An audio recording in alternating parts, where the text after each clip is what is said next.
সকাল সকাল ঢাকার মধ্যে বাইক চালানোর মজা আলাদা, কারণ রাস্তাঘাট একদমই ফাঁকা থাকে। আর শীতের সকালে তো প্রশ্নই আসে না যানজট হওয়ার। আসছে গতি, বাইকে গতি আসছে।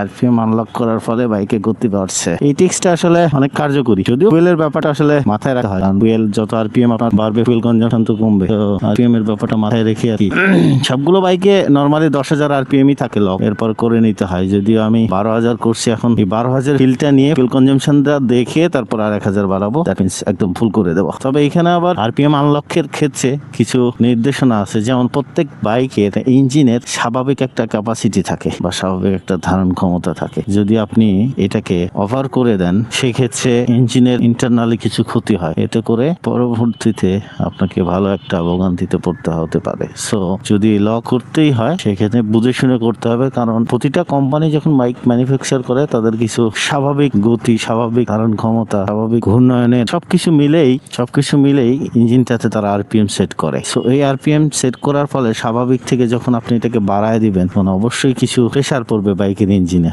আর এই প্রেসারের কারণে ক্ষতিও হতে পারে বাইকের। সো এই ব্যাপারটা মাথায় রাখতে হবে।